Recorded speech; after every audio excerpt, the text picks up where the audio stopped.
இரண்டாவதாக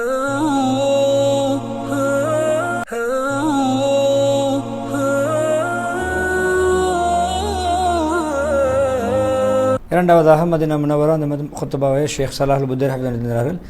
நியாமத்துகளுக்கு நன்றி செலுத்துவதும் அந்த நியாமத்துகளை வைத்து நன்றி செலுத்துகின்ற அமைப்பிலே மகிழ்வதும் அகங்காரம் பெருமையோடு ஆனந்தத்தில் ஈடுபடுவதும் எனக்கு மத்தியில் வித்தியாசம் என்ற தலைப்பிலே ஹம்து ஸலவாத் தக்வாவுடைய வசதிக்கு பின்னால் பொதுவாக முஸ்லீம்களை அல்லாஹ் பயந்து கொள்ளுங்கள், உங்களை துனியாவுடைய வாழ்க்கையை மாற்றி விடுங்கள். துனியா இருக்கிறது முன்னோக்கி வந்தால் சோதனை தான். அது சென்றாலும் நம்மை விட்டு முழுமையாக நீங்கிவிடும். அதே நேரம் அது ஏதாவது பயன்களை தந்தாலும் அது நமக்கு ஏதாவது ஆபத்தான செய்தியை சொல்லும். அதே நேரம் அது விசாலமாக கிடைத்தாலும் அது நம்மை கொற்றிவிடும், தீண்டிவிடும். அது மகிழ்வித்தாலும் இறுதியிலே ஈட்டிலே அது துக்கத்தை ஏற்படுத்தும். காலம் என்பது கொஞ்சம் அதிகாரம், அதுக்கு கொஞ்சம் ராஜகம், அது ஒரு ஆட்சி அதிகாரம், அதுக்கு பின்னால் அது பிறர் மீது அடந்தேறுவது. வாழ்க்கை என்பது ஆரோக்கியம், நோய், இது மாறி மாறி வரும். சொல்லுங்கள் நபியே, துனியாவுடைய வாழ்க்கை சொற்பமானது, மறுமை தான் சிறந்தது தக்வாதாரிகளுக்கு.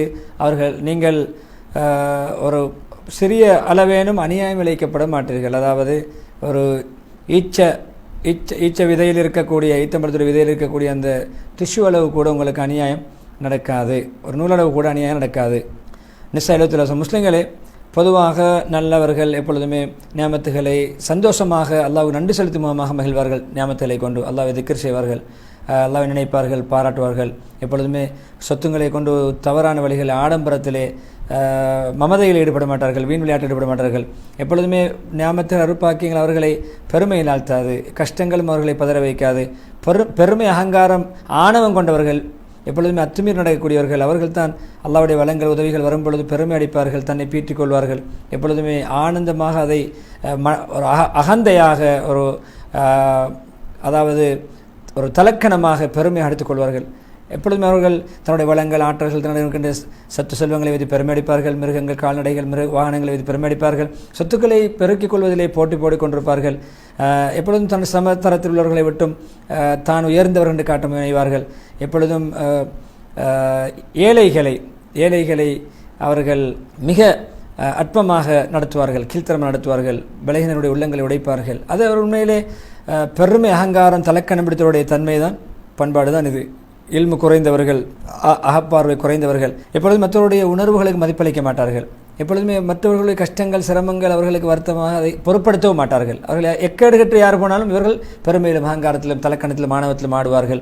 எப்பொழுதும் நோயாளிகளுடைய, சோதிக்கப்பட்டவருடைய, துக்கத்தில் ஆழ்ந்தவருடைய நிலைமைகளை ஏறிட்டும் பார்க்க மாட்டார்கள். பொதுவாக அதை தூண்டக்கூடியது அத்துமீறி நடக்கக்கூடிய அந்த அகங்காரமும் பெருமையும் ஆணவம் தான். எப்பொழுதும் துனியாவுடைய மோகத்திலே மூழ்கி இருப்பது, துனியாவுடைய அலங்காரத்தை பற்றி ஏமாறுவது, தன்னை பெரிதாக நினைத்துக் கொள்வது, எப்பொழுதும் பெரியாளாக நினைத்துக் கொள்வது, மக்கள் அற்பமாக நினைப்பது, பிரபலியத்தை விரும்புவது, எப்பொழுது மற்றவருடைய மேலே இருக்க வேண்டும் என்பதை விரும்புவது, இப்படியான போதையுடைய ஒரு அகங்காரத்தன்மை தான் இது. இப்போ இதுக்கு சொல்வது போதை, துனியாவுடைய போதையினால் அவர்கள் ஆடுகின்ற ஆணவ ஆட்டம்.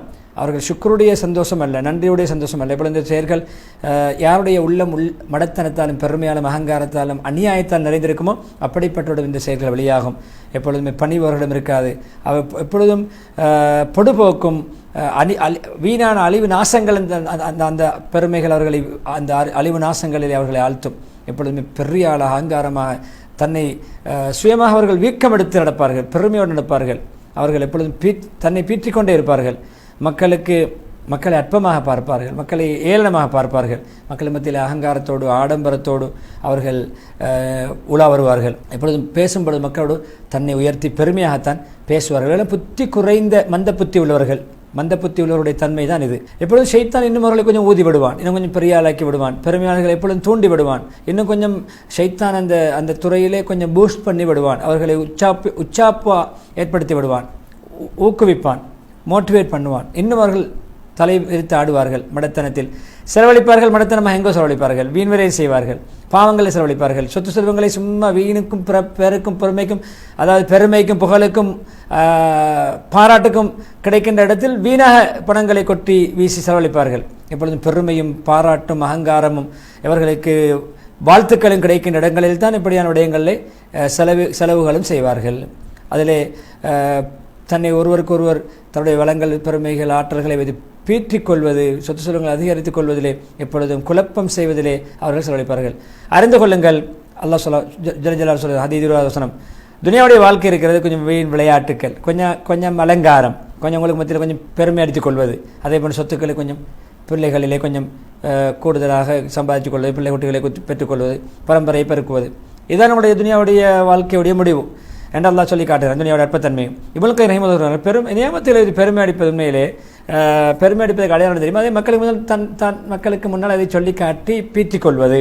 எப்பொழுது நான் எனக்கு இது இருக்கிறது என்று நியமத்துகளை சொல்லி காட்டுகின்ற நோக்கம் அல்ல, தன்னை பீத்துகின்ற நோக்கம். எப்பொழுதும் அவர் உங்களை விட நான் பெரியாள், நான் கண்ணியமானவன் என்று காட்டிக்கொள்வது, அதுதான் அது பெருமையுடைய நியமத்திலே கொண்டு பெருமை அடிப்பதற்கான அடையாளம். எனவே அவர் மக்களை அடக்கி ஆள்வார், மக்களை கட்டுப்படுத்துவார், மக்களுடைய உள்ளங்களை எப்பொழுது அடிமைப்படுத்துவார், மக்களுடைய உள்ளங்களை எப்பொழுதும் மக்களுக்கு ஏதாவது தன்னை கண்ணியப்படுத்தும் மூலமாக தனக்கு பணிவிடை செய்வதை கொண்டு பணிவிடை செய்ய வைக்க மக்களை தன் பக்கம் ஈர்ப்பார், உள்ளங்களை செய்ப்பார், பணம் செலவழித்தாவது. எப்பொழுதுமே இப்படியான பெருமை அகங்காரம் உள்ளவர் அல்லாஹ்விடத்திலே அல்லாஹ்வுடைய வெறுப்புக்குரியவர். எப்பொழுதுமே நிச்சயமாக அல்லாஹ் ஒரு பெருமை அளிக்கக்கூடிய அகங்காரம் இல்லை யாரையும் அல்லாஹ் நேசிப்பது கிடையாது. 36 வசனம். அதேபோல் பூமியில் பெருமையோட அகங்காரத்தில் நடக்க வேண்டாம், தலக்கணத்தில் நடக்க வேண்டாம். நிச்சயமாக அல்லாஹ் ஒவ்வொரு பெருமை அளிக்கக்கூடிய அகங்காரம் இல்லை யாரையும் அல்லாஹ் நேசிப்பது கிடையாது, ஒவ்வொரு நேசிப்பது கிடையாது. லுக்மான் 18வது வசனம். குர்ஆன் பல இடங்களிலே இந்த நியாமத்துகளை வைத்து பெருமை அடிப்பதை, அகங்காரம் கொள்வதை, ஆணவம் கொள்வதை, தற்பெருமை கொள்வதை தடுத்திருக்கிறது. நாம் ஒரு மனிதனுக்கு நல்ல நட்பாக்கியங்களை, அருட்பாக்கியங்களை, சுகண்டிகளை, நியமத்துகளை ஒரு சிரமத்துக்கு பின்னால் கொடுத்தால், அவருக்கு ஏற்கனவே ஒரு சிரமம் சோதனை வந்திருக்க, அதுக்கு பின்னால் அவருக்கு நல்ல நட்பாக்கியங்களை சுகண்டிகளை, நியமத்துகளை கொடுத்தால் அவர் சொல்வார், என்னை விட்டும் கடுதிகள், ஆபத்துகள், என்னுடைய சிரமங்கள், நெருக்கடிகள் நீங்கிவிட்டது என்று சொல்லி அவர் ஆணவத்தில் ஆடுகிறார். அவன் ஆணவத்தில் ஆடுகிறான், பெருமை அடிக்கிறான். ஹூத் 10வது வசனம். பழைய நிலைமை மறந்து கிடைத்த வசதி வாய்ப்பை வைத்து பெருமை அடிக்கிறான். இப்னு அப்பாஸ் சொன்னார்கள், பொதுவாக அவருடைய அர்த்தம் என்ன தெரியுமா? அல்லாஹ் சொல்வது, என்னுடைய அடியார்கள், நல்ல இறை நேசர்கள் இருக்கிறார்களே, அவர்களுக்கு முன்னால் தனக்கு கிடைத்த வசதி வாய்ப்பை வைத்து பெருமை அடிப்பான். அதுதான் அல்லாஹ் சொல்லி காட்டுகிறான். எனவே நீங்கள் உங்களுக்கு அல்லாஹ் தந்ததை வைத்து நீங்கள் பெருமை நோக்கத்தோடு மகிழ வேண்டாம், ஆனந்தம் குதூகலத்தில் ஈடுபட வேண்டாம். ஹதீஸ் 13 வசனம். அதே போல் நாங்கள் ஒரு மனிதனுக்கு எங்கள் பிரபந்த அருளை பாக்கியத்தை கொடுத்து அதன் மூலம் அவன் மகிழ்கிறான், என்னால் ஆணவத்தில் ஆடுகிறான்.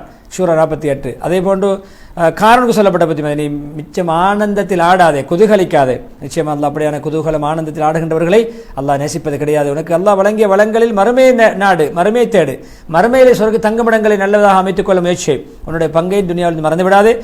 நல்ல முறையில் அல்லாஹ் உனக்கு வாரி வழங்கியது போன்று உபகாரம் செய்து போன்று நீ மக்களுக்கு வாரி வழங்கி உபகாரம் செய், தான தர்மங்கள் கொடு, பூமியில் குழப்பம் செய்யாது. நிச்சயமாக குழப்பம் செய்பவர்களை அல்லாஹ் நேசிப்பது கிடையாது. கசத்தில் 77, 76, 77 வசனங்களை ஓதிவிட்டு பொதுவாக இந்த பெருமை, அகங்காரம், தலக்கணம் ஒரு மனிதனை வீணான ஆபத்தான விடயங்களுக்கு எப்பொழுதுமே விட்டு செல்லும், அவனை ஏமாற்றத்தில் ஆழ்த்திவிடும். பாருங்கள், சோஷியல் மீடியாக்களில் வந்து சமூக வலைத்தளங்களில் வந்து எப்பொழுதும் தன்னுடைய மக்களுக்கு விளங்காத தன்னிடம் இருக்கின்ற வசதி வாய்ப்புகளை காட்டுகிறான். தன்னுடைய வீடு ஆடம்பர வீடு, தன்னுடைய ஆடம்பர படுக்கைகள், தன்னுடைய ஆடம்பர அதாவது வீட்டுடைய தளபாடங்கள், ஆடம்பரமான தோட்டம் துறவுகள், வீடுகள், கட்டிடங்கள், மாளிகைகள், அதே போன்று அவருடைய வீட்டு தோட்டம், அவருடைய காணி பூமி, அவருடைய சரிவான மரங்கள் நிறைந்த அப்படியான தோட்டங்கள், பல தோட்டங்கள், பூந்தோட்டங்கள், அவருடைய வீட்டை சுற்றியிருக்கின்ற கார்டன்கள், இப்படியான விடயங்கள், அவருடைய பெருமதியான ஆடைகள், அவருடைய அதற்கு ஓடுகின்ற ஆறுகள், சிலவர்கள் அந்த நீர் தடாகங்கள், இப்படியான தன்னுடைய பெருமதியான வாகனங்கள் என்று எல்லாவற்றையும் லைவ் காட்டிக்கொண்டு, ஸ்டேட்டஸ் போட்டுக்கொண்டு, ப்ரொஃபைல் போட்டுக்கொண்டு, ஃபேஸ்புக்கிலே, டிக்டாக்கிலே, யூடியூப், இப்படியான சோஷியல் மீடியாக்களிலே வந்து அதை காட்டிக்கொண்டிருப்பான். எப்பொழுதுமே அவருக்கின்ற அவருடைய சஃபை, அவருடைய அவர் அமர்ந்திருக்கின்ற இருக்கைகள், சோஃபாக்கள், அவருடைய பெரும் பெரும் சஃபைகள், கூட்டங்கள் எல்லாவற்றையும் அவர் போட்டுக்கொண்டே இருப்பார். எப்பொழுதுமே அதை மக்களுக்கு மத்தியில் படப்படுத்தி காட்டி வீடியோ எடுத்து அதை அப்லோட் பண்ணி கொண்டே இருப்பார், அதை போட்டு ஷேர் பண்ணி கொண்டே இருப்பார். இதை அவரை ஒவ்வொன்றை கொண்டும் நாடுவது தன்னை பிரபலியப்படுத்த, எப்படி தான் ஒரு கொஞ்சம் நட்பேறு பெருமைக்கு ஆளாகுவதற்காக மக்கள் தன்னை பற்றி பேச வேண்டும், தன்னை புகழ வேண்டும், பாராட்ட வேண்டும், தன்னை லைக் பண்ண வேண்டும், தன்னுடைய வீவர்ஸும் தன்னுடைய ஃபாலோவர்ஸும் கூட வேண்டும் என்று சரியாத்துள்ளார்கள். அல் முஷாஹிதுல் முத்தாபி தன்னுடைய அந்த வீடியோவை, ஃபோட்டோவை, தன்னுடைய அந்த பெருமைக்குரிய விடயங்களை, தன்னுடைய தகமைகளை, திறமைகளை, ஆற்றல்களை அதை பார்க்கின்றவர்களும் கூட வேண்டும், ஃபாலோவர்ஸும் கூட வேண்டும் என்ற நோக்கத்திலே இப்படியான ஒரு ஏமாற்றத்துக்கு, அபாயகரமான நிலைமைக்கு இந்த பெருமையும் அகங்காரமும் ஆணவமும் விட்டு செல்லும். எனவே இது உண்மையிலே பொதுவாக பெருமை ஒரு சுத்த மடத்தனம், இது சுத்த மௌட்டிகம், இது சுத்தமான மடத்தனத்தின் அடையாளம், இது புத்திசாலித்தனம் அல்ல. எப்பொழுதுமே மறுமையிலே இது என்ன பிரயோசனம்? தன்னுடைய வளங்களை, பொருளாதாரங்களை, ஆற்றல்களை, பணங்களை, வசதிகளை மக்களுக்கு காட்சிப்படுத்தி மறுமையில் என்ன பயன் கிடைக்கப் போகிறது? ஏதாவது இம்மை மறுமை பயன் இருக்க, கொஞ்சம் இங்கே புகழ் கிடைக்கும், பாராட்டு கிடைக்கும். மறுமையிலே ஒன்றும் கிடையாது. மடத்தனம், தூய்மையான மடத்தனம், கலப்படமற்ற மடத்தனம் என்று சொல்கிறார்கள். எப்பொழுதுமே எத்தனையோ பெருமை அடித்தவர்கள் கண்ணியத்தை கொண்டு, செல்வத்தை கொண்டு, செல்வாக்கை கொண்டு, பதவியை கொண்டு பெருமை அடித்தவர்கள் எல்லாம் எங்கே வாழ்ந்து கபரில் இருக்கிறார்கள். அவர்கள் சென்று விட்டார்கள், கபராளிகளாக மாறிவிட்டார்கள். என்ன பிரயோசனம் அளித்த செயல்கள் எல்லாம்? இந்த ஆட்சி, அதிகாரம், வளங்கள், திறமைகள் எல்லாம் என்ன பயனளித்தவர்களுக்கு? அவருடைய பேராசை அவர்களுக்கு எந்த பயனளித்தது? அவருடைய பேராசை அணுவும் ஒரு துளி அளவும் அவர்களுக்கு எந்த பயனையும் அளிக்கவில்லை என்று சொல்லிவிட்டு அல்லாஹ் மூத்த காசூர் சூறாவை பொறுத்தவர்கள் உங்களை பொருள்களை பெருக்குவது, சம்பாதிப்பது, இன்னும் துனியாவுடைய வளங்களை பெருக்குவது என்ற அந்த எண்ணம், அந்த பேராசை உங்களை பராக்காக்கிவிட்டது. மறுமையை விட்டு கபரை சந்திக்க கபராளிகளாக மாறும் வரைக்கும் நீங்கள் இப்படியே செய்யப்படுகிறீர்கள். பின்னால் உங்களுக்கு புரியும், பின்னால் உங்களுக்கு புரியும். மாறாக மீண்டும் அல்லாஹ் சொன்ன பின்பு உங்களுக்கு தெரிய வரும், மறுமையுடைய நஷ்டம் தெரிய வரும். நீங்கள் உண்மையான தெளிவான உறுதியான இல்முள்ளவர்களாக, அறிவுள்ளவர்களாக இருந்தால் நீங்கள் நிச்சயம் நரகத்தை காண்பீர்கள். அதை நீங்கள் கண்கூடாக காண்பீர்கள். அதுக்கு பின்னால் உங்களுடைய ஒவ்வொரு நியாமத்துகளை பற்றியும் உங்களிடம் விசாரிக்கப்படும் நிச்சயம். என்ன அந்த சூறாவை புத்தி வைட்டு எங்கே பெரிய கட்டடங்கள், மாளிகையில் வாழ்ந்தவர்கள் எங்கே, பெரிய ஆட்சியாளர் கைசர் போன்று வாழ்ந்தவர்கள் எங்கே, ஹுர்முஸ் போன்று வாழ்ந்தவர்களே, கிஸ்ராவுடைய முன்னைய ரோம் பாரசியோட மன்னர்களை சொல்கிறார்கள். எங்கே முன்னோர்கள், எங்கே மூதாதையர்கள், எங்கே நோயாளி, நோய் விசாரிக்க சென்றவர்கள் எங்கே, ஏற்கனவே நுசார் கோத்திரம் எங்கே, யாத் கோத்திரம், பிரபலமான கோத்திரங்கள், சமூத் எங்கே, ஆத் எங்கே, இவர்கள் எல்லாம் எங்கே?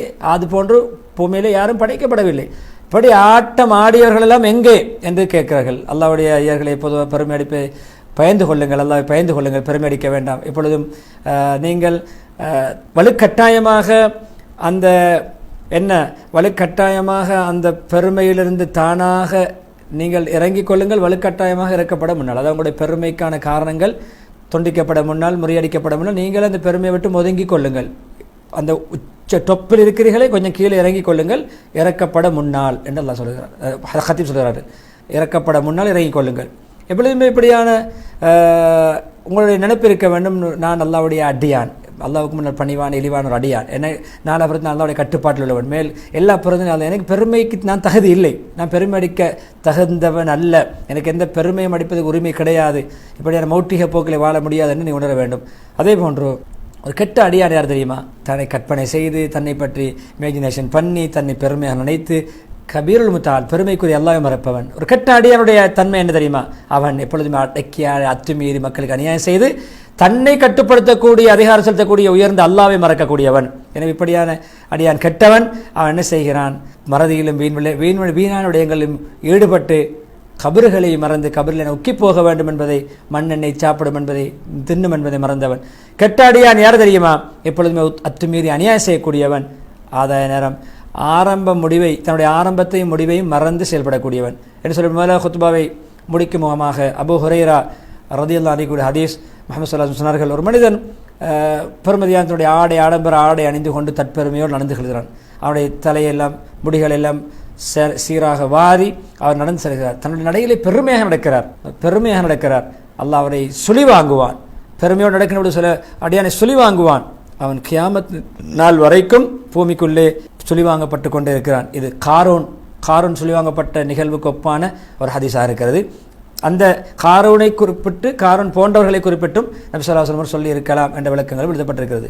புகாரி, முஸ்லிம் ரஹிமஹுல்லாஹுடைய ரிவாயத். எப்படி சொல்லி இஸ்திக்பார் செய்ய தூண்டி, இஸ்திக்பார் செய்து முதலாக குத்பா ஹம்ஸ் ஸலவாத் தக்வா வசதி பின்னால் முஸ்லீம்களே எப்பொழுதும் அல்லாஹ்வை பயந்து உண்மையாளோடு சேர்ந்து கொள்ளுங்கள். எப்பொழுதுமே அழகாக இருப்பது, அழகாக உடுப்பது, ஞாபகத்தை அனுபவிப்பது தடையல்ல.